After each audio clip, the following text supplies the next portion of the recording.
right, exciting day for all of us. We've just popped down to Melbourne when we're here today at Beretta HQ in Dandenong, and it's such a fabulous facility. Over the next couple of days, we're going to have a look around. We're going to show you everything that we can show you that we're allowed to show you. But for starters, I'm here with Neil. Thank you, Neil. Thanks for having me. No, thanks for having us. No. We're going to go through a couple of shotguns. The concept of this session here is I'm going to be picking up a shotgun here today, making some selections based on some advice from Neil.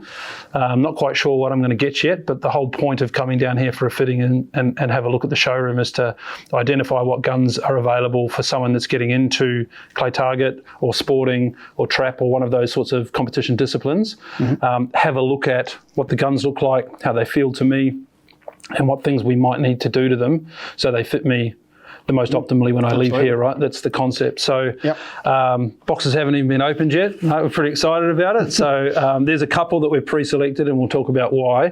But to start with, Neil, I think let's talk about these two specific guns. And for me, I'd really love to understand why I would pick a traditional type gun or one that has a step. Because, you know, that's something I've been pondering over the last couple of days. So if we unbox these and we'll talk about that. Absolutely, yeah. So between the two trap guns or trap versions, as we would say, essentially both guns are internally the same, mechanically the same, but the points of differences are the fitting of how you would fit to the gun. So one's going to be a flat rib, the other one's going to be a step rib. I think I've got that around the right way.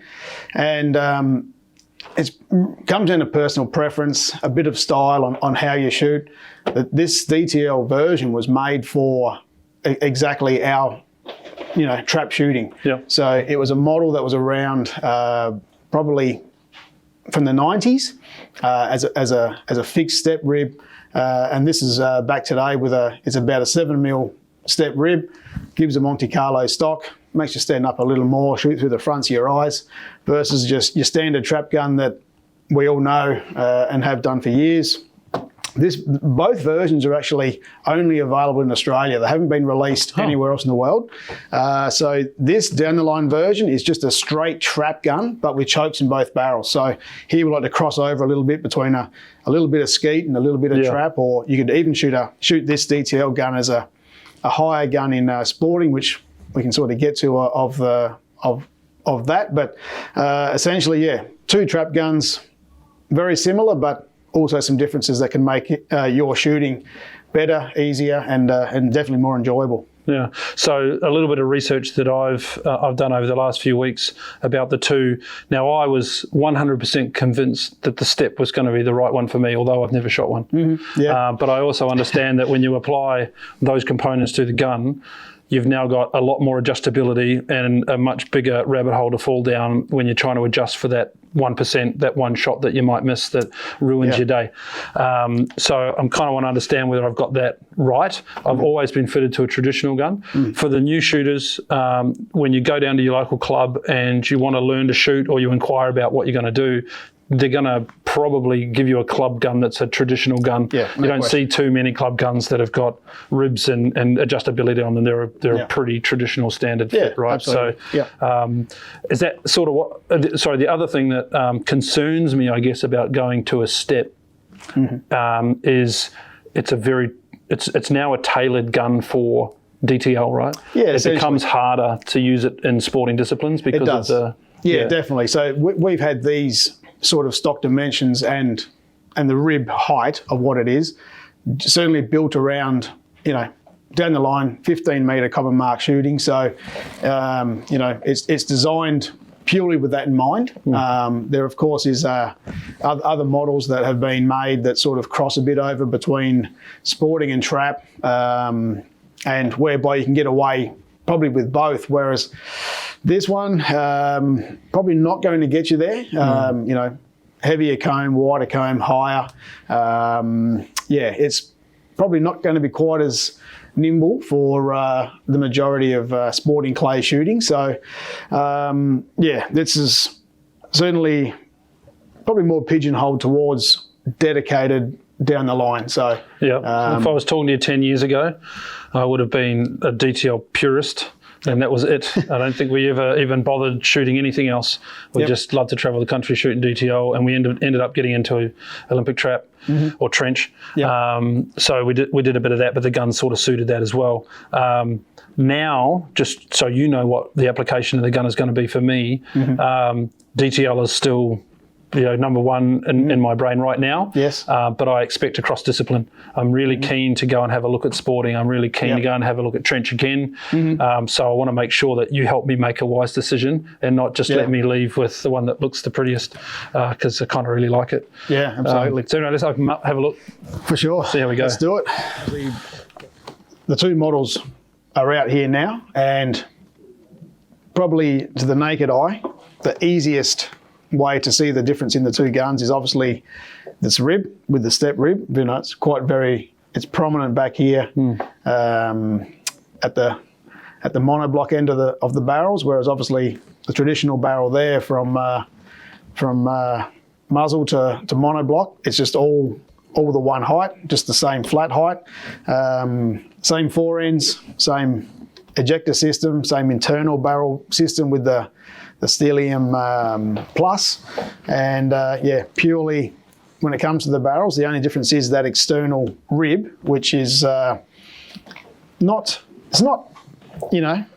out there big. No, you see some really exaggerated ones, don't you? Definitely, yeah. This makes the decision even harder because it's not as high as I thought.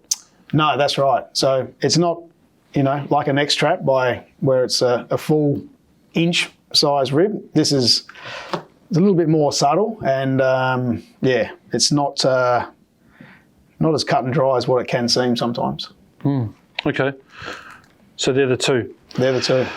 What else is different about them? Obviously, the stocks are slightly different because you've got more adjustability on this one. Yes, certainly. Let's have a look at that. So you'll see on the flat rib.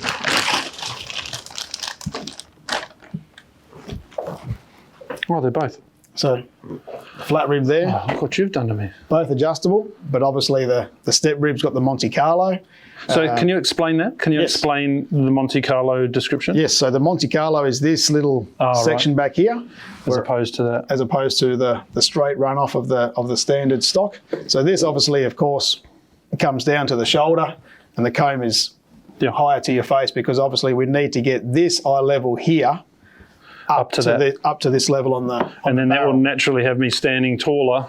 Absolutely. Rather than over it. Absolutely. Yeah. Okay. So obviously, if you put them vice versa, this stock on that gun, one you need a lot of spaces. Too high, absolutely, and one you'd be looking probably straight here in the back of the monoblock. So yeah, the Monte Carlo brings your eyes up to this step rib. So without this, you can't have that. Hence this. Okay. Can you easily explain, we were talking a minute ago about using this being more of a DTL suited gun and it not being as good for sporting disciplines.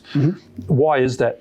The difference is the rib, but what does the rib do that stops me? So the rib will make you stand more upright. It'll keep your eyes and head looking through more the fronts of your eyes. So this is going to then be better for shooting down the line targets that are set at 22 degrees. So therefore, purely everything is right there in front of you. So you're not having to move. You don't need it to be nimble, fast moving. You've got time to shoot the target, but of course, in down the line, the scores are high, as in, you need to shoot a lot of targets in a day to, win like a double barrel or something like that. So this here, as opposed to crouching down and having to be shooting targets that are all over the place, this here is much more rigid and solid, just shooting for those targets that are right here before you. So it's designed for fatigue? Essentially, yeah. It's designed for that, exactly. Less, you can get a little bit less in your barrel movement, standing straight up, that, you don't have to be darting left or darting right, or you're not shooting a clay that's, you shoot one and then another one comes in and reports. So you've got to shoot one, maybe put the gun down and put it back up again.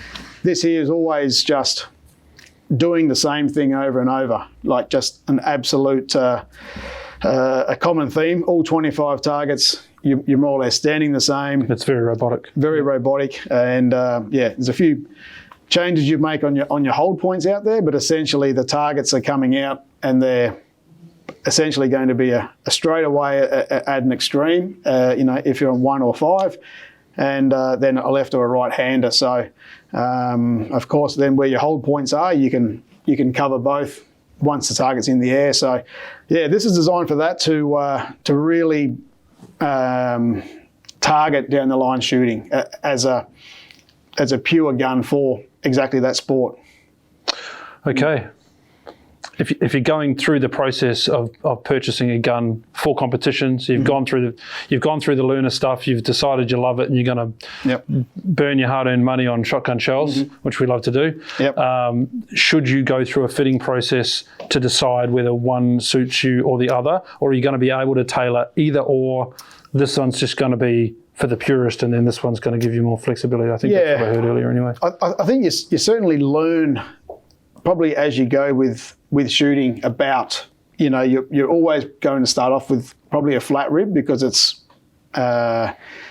traditional, and you may not know exactly what you're doing, or as in whether you're shooting down the line or skeet or sporting clays if you're still picking a discipline. But I think not many people probably come into the sport and start off and just go, you know what, I'm just going to go with the step rib straight up and go from there. So they more so develop a technique, and then once they've figured it out, they more so come back to a step rib. It's because they've decided that trap is their thing. Yes, it's correct. going to be DTL, and this is going to give me that 1%. Yeah. So this is buying the gun for the discipline and the purpose, and for a certain style. So it's going to help them stand a little bit more upright, bring the barrel up to the eyes as opposed to being down and over a flat rib gun. Okay. And it's sort of pushes you into a way of shooting, into a style, as opposed to you having your own style. Yep. Okay. So one of the things that I looked at with steps when I was researching this was that these were adjustable. This one's fixed. This one's fixed. Completely fixed. Yep. So that rabbit hole just got a little bit smaller for me. Yeah. So I'm not going to be doing any sideways motion definitely. trying to find that one shot. Yes. Okay. Which the one you were speaking of, the ACS, has the adjustable rib. Yeah. And of course the adjustable comb to go with it. And that adjustable rib on the ACS will take your pattern from 80% high, 20% low, to all the way down to 50-50. So you can really fine-tune it. Really fine-tune that down to a T. However, with this adjustable comb on a fixed rib, like you say, this is sorted, and then your point of impact can be modified with this. Yeah. With this end, and with the adjustment in the comb, you're looking at probably 10 mil up and down, and then 10 mil left and right, being 5 mil left, 5 mil right. So there's ample adjustability in this for most people. Okay. And does that transfer to this? Absolutely. It does. So the fine tuning's in both. Yes. Yep. Yep. Okay. So that's really good. And that's been done obviously for years. Is that something that you do? Well, that's not going to take twist at the back into consideration, but it's going to minimise some of the need to put a customised twist plate or something like that. You're going to be able to do quite a bit here. For sure, yeah. So with this one, by the time you've gotten to a point of the barrel, as in a length, this comb here it's a good little piece of insurance just to have, so that you can get to the middle of the gun and fine tune it. But of course, it's always there as backup. If you put on weight, or if you lose a bit of weight, you can adjust it accordingly. If you're shooting handicap shooting down the line, so you get really good really quick, you head back to 25 metres. Yeah. All of a sudden, you're shooting a target from the 25 metre mark. Your competitors are at 17, but by lifting the comb, you're raising your point of impact, and you can then shoot from 25, but having the same sight picture that you would up at the common mark. So but hold on, you're telling me that mid-competition, I'm going to go from double barrel, single barrel, handicaps up next. I'm going to have dialed in what I need to adjust here mid-competition. Yeah, if you now know, we're getting serious. If you know your measurements and you shot a bit of handicap shooting and you want to. Yeah, unfortunately, I've been pushed back a couple of metres over the years. I stopped shooting 10 years ago, and when they brought me back where I was. So Yeah, right. I've got to catch up. Yeah. So handicap's not my friend right now, but that's okay. We'll get there. Yes. But that's really interesting. So I'm going to learn more about that because there's plenty of time to kill when you're shooting between disciplines. If you finished your 200 shots, in the shoot off, you've dropped one and somebody else has won the toaster. You go back to your tent or whatever it is, and you can then go and adjust and get ready. Yeah, it's a bit. I guess I liken it to target shooting. Well, not target shooting, but hunting. We get our scopes, we mount them on the rifles. Yep. We know what our aim points and our holdover points are, and often they're written on the stocks for us. Yep. So that we know what we got to dial in if we're not using an eliminator that does it for you. But anyway, we'll talk about guns another time. This is cool. Thank you. That I didn't realise that, and I probably should have, but when I looked through the range, I didn't realise that the 694s had the option just with the DTLs of the adjustable cheek piece, and I think that's a big win. Yeah, absolutely. Yeah, they can all have that adjustable comb cut into them. So whether you start off with a standard stock, non-adjustable, you can always have that adjustable cut in, either before you buy, or you could own the gun for 10 years and still we can cut that into there. So it's not a decision you need to make on the spot whether you do or don't want it. For some people it can be a price thing, for others they just want to be a purist and not have this adjustability. And probably for the competition shooter, unless it's a custom stock, you probably won't see too many guns that don't have the adjustable. Yeah, I would have thought if you're buying this level of gun, you may as well be buying something that's can be fine-tuned, right? So, absolutely.